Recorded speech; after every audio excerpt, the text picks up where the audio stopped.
Callisto73 asked me to sit down and sort of summarize my thoughts on Tonkin. So I'm going to take this opportunity to do that. She's doing a really great video series on Panzer Guderian right now. So the video's for her, and the shorts are for Greg. So I'm not going to do the typical, components and all of that stuff. The components are all good. It's not really what I get into a game for. So it's all fine. If there were any flaws, I would probably say something, but there's not really any complaints one way or another. The counters are nice. I like the easy punch counters. I did a video just on those. So the game itself, it's a very, very enjoyable game, even solitary.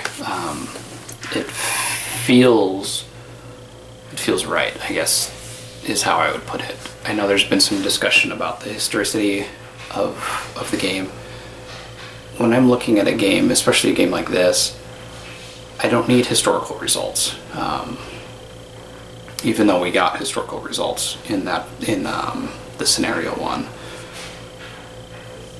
Much like Guns of Gettysburg, you're probably not going to see a historical result from the game, but the choices that were presented to the historical combatants are what's present here. And that's what I'm looking for. I'm looking for the choice, not the result. The journey,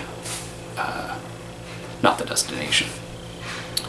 So I think that's the biggest draw for me with this game, is that it seems like the decisions that had to be made are present here.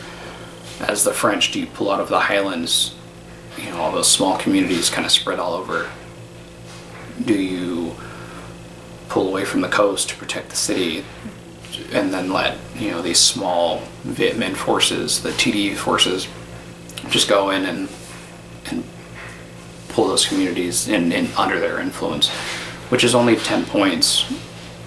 And I don't know if that's a huge swing in the game or not, 10 points one way or the other, but I like that's a big decision. Also, the way supply works with the supply dumps, you have to be very careful with those. You can't start a big operation with just one, and especially for the French, with it not being able to move, you really have to think ahead. So it gives this one map kind of low counter density game a big game feel. With the supply rules and with even the turn breakdown, the way you move and then there's attrition and then that operations phase really gives it almost something akin to the Grand Tactical series, where you really have to decide what you're doing, and the finesse that's in that rule set really presents itself in that the operations phase.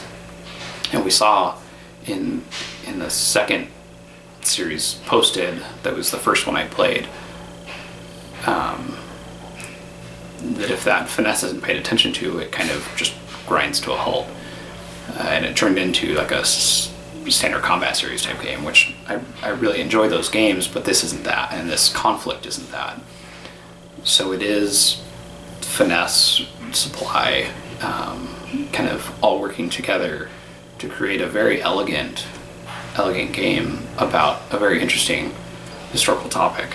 And I think the way it's modeled presents some interesting decisions.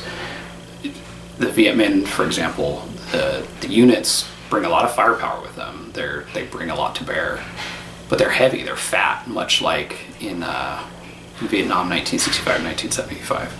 The ARVN in that, maybe they're not as good as the Viet Minh in this, but to get them anywhere, it takes a lot. They're fat units.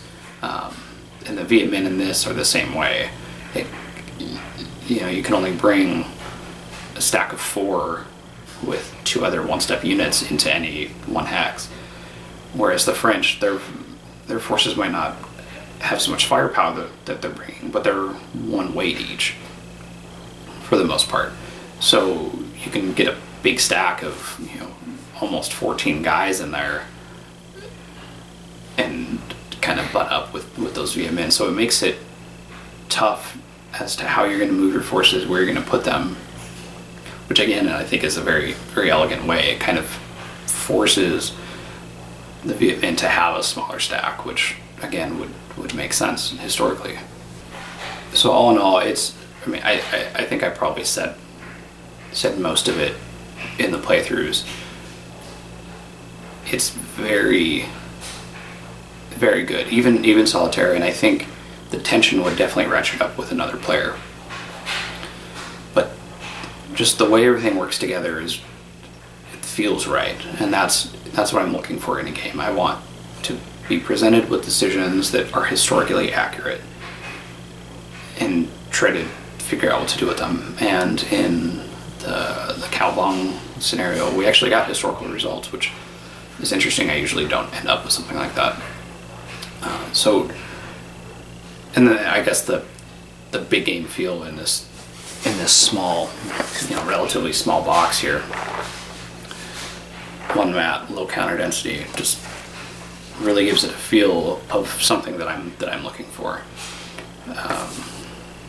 I don't know. I can't say enough good things about it. It's definitely making me want to get the designer's Algerian independence game, and then Dien Bien Phu is coming out. I guess maybe later this year.